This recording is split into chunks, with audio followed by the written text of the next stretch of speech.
Hello, kiddies. It's me, John Kassir, the voice of the Crypt Keeper. You're listening to Drop the Mic.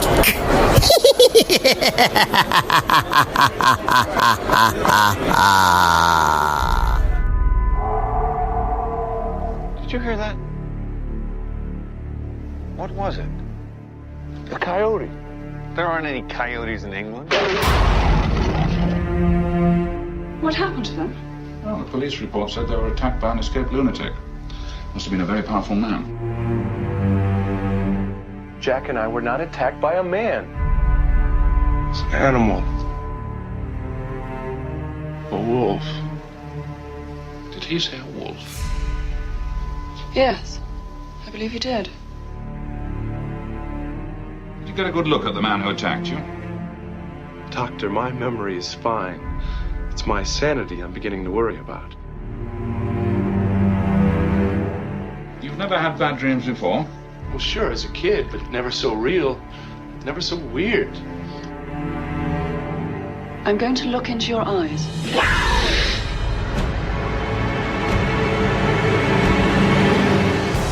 My friend Jack was just here. Your dead friend, Jack. Hi, David. He told me that I will become a monster in 2 days. The supernatural, the power of darkness, it's all true. Please believe me. Believe what? That tomorrow night, beneath the full moon, I'll sprout hair and fangs and eat people? You'd be surprised what horrors a man is capable of. Are you all right now? I don't know. I'll let you know the next full moon. I'm a werewolf. You're gonna change. You'll kill people. You'll become... I know. A monster. David, don't lose control! Control? What control? David, I can help you. No, I'm not safe to be with. You gotta stay away from me.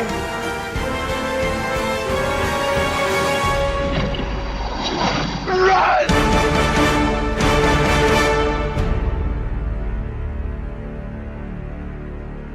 Everybody dies in it. Welcome back to our San Diego podcast. This is episode 192, Tourists and Werewolves. We're your hosts for this spooky evening. First up, we have Chris Rodriguez. Hey. Followed by James Warney. Hey, what's up?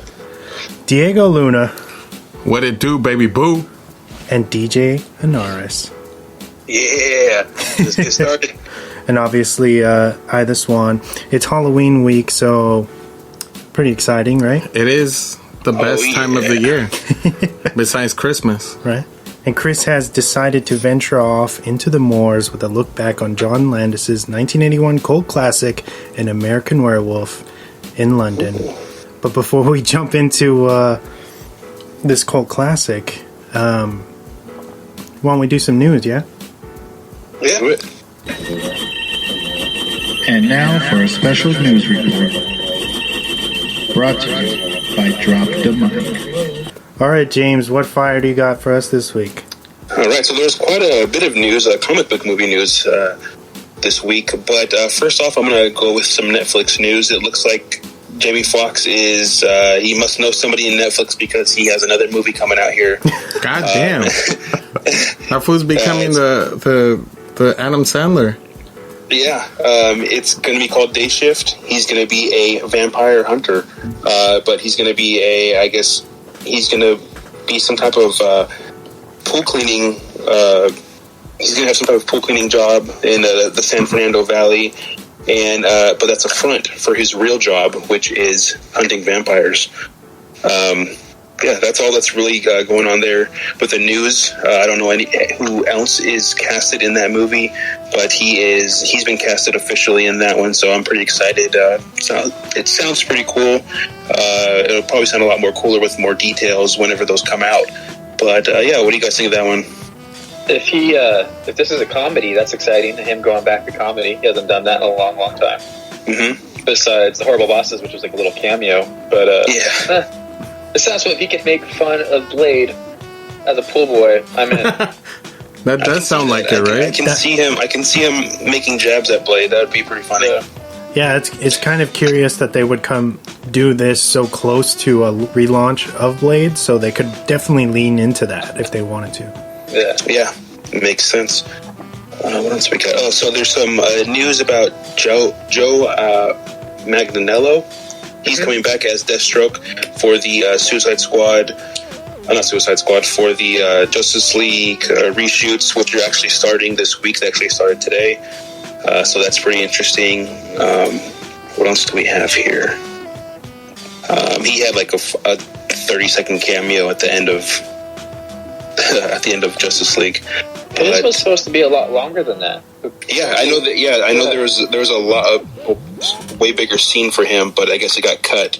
And I think Jesse Eisenberg may be coming back as well to do some reshoots as well. I don't know if he's going to shave his head or what they're going to do with that, but I would assume they would have to do that for him to do reshoots. But it looks like they pretty much got everybody coming back. I know Henry Cavill said, he mentioned, someone had asked him if he's excited for the reshoots, and he's like, "What are you talking about? There's no reshoots. Everything I filmed is already done." So I don't know if that was before he had gotten this kind of rumored contract done or not. But well, he didn't have a big part in the first one, right?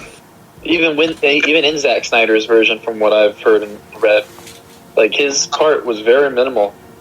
So, just towards the end. Yeah, so all his stuff could technically be filmed already by Zack. Yeah. Maybe some close-ups, I don't know, just so they don't have to do the CGI weird smile. He had the weird mouth, dude. Well, yeah. That shit scared me more than Steppenwolf did, dude. All that was done for Whedon. Yeah. That's all Whedon shot stuff, and he's not going to use any of that shit. That's right, okay. Yeah. So, I bet you there's a bunch on the floor that he's done that they're going to do.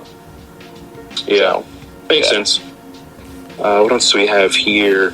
So it looks like that Warner Brothers is reportedly searching for a Sam Rockwell type actor in their 30s to portray Kent Nelson, aka Dr. Fate, in Dwayne Johnson's Black Adam. I think just get Sam Rockwell.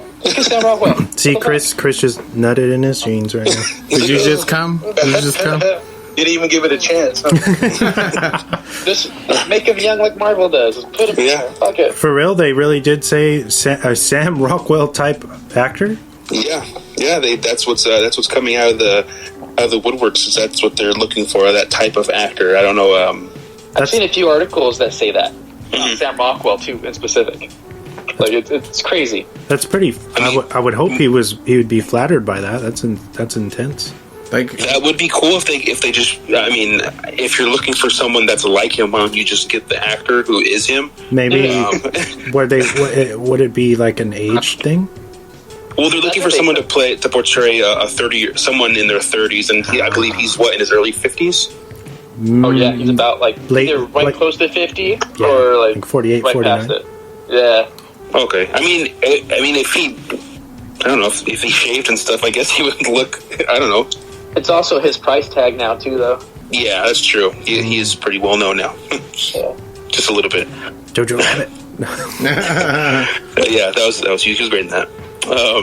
What else do we have? It looks like the producer for the HBO Max series, the Green Lantern series. He said to expect a production value and budget of a feature film. So, of course, with HBO Max putting in all this money for their series, for all their shows and everything that they're going to be doing, it would only make sense for them to put in a whole bunch of money and go all out basically to make these look like movies. Damn, they're going Game of Thrones budget, bro. Well, essentially, they're competing with Disney Plus and Netflix, which are already coming out with such great, value of stuff for us to watch. But that's the thing about Disney Plus is that, like, I feel unless the Winter Soldier and the what's the other one coming out too on Disney Plus?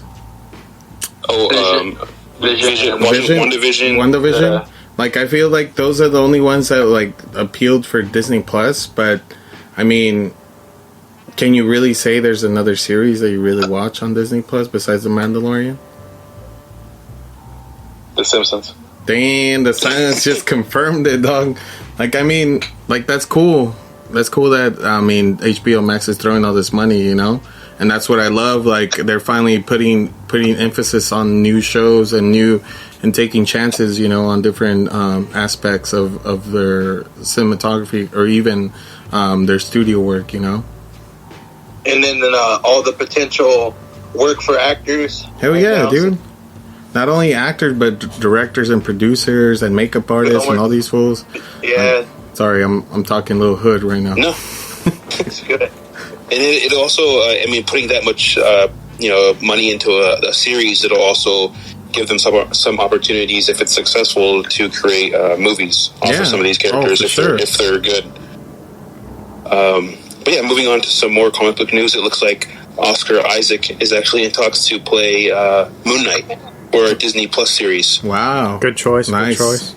Yeah. I know they're looking for an ethnic type person to play him. I remember reading that in one of the articles that came out. Someone that's not white, really. Good for him. I mean, any ethnicity besides Caucasian. Yeah, this guy is it looks like he's been in a bunch of stuff in the last like 2 or 3 years, which is he's getting paid. Yep. What else do we have? It looks like Netflix, again to Netflix, coming out with hopefully some fire. Assassin's Creed. They've worked on a deal with Ubisoft, and they are creating a number of Assassin's Creed series and animes. Oh, good. Hopefully they can do it better than the movie. Yeah, that's what I read on a lot of stuff that people said. Hopefully they don't shit on it like the movie did. Are they? There's tons of potential. Are they looking, besides the animes, of course? They're trying to do like a live action series? Yes, yeah. The series is going to be live action. Okay, great. Yeah, I think that those multiple like story arcs for the video games have a lot of potential, and I think that just like a movie, you can't really do something like that. Like it just wouldn't work. You know, it wouldn't translate well. I think if you were you're trying to put too much into an hour and 45 minutes or whatever it was. Yeah, which is why the movie makes like no logical sense in my opinion. Yeah. But yeah, that's exciting because I'm a big fan of the early games like 1, 2, all the way up to Black Flag. I thought it was pretty decent outing, so that's exciting. Yeah, I can't wait for that. Anybody else excited for that one? I know me and Wes are big fans of the game. I don't know if anyone else has played the games. I played them through Black Flag. They did change the games now where they're more like warriors, so that's probably why we're not into them, where they used to be more stealthy. So hopefully they could like do some cool stealth action, you know what I mean? Some like some Metal Gear Solid shit, like I don't know, but like back in the day though with their hidden blades and shit. That the concept of what they do is like crazy to me. So they got to get that right.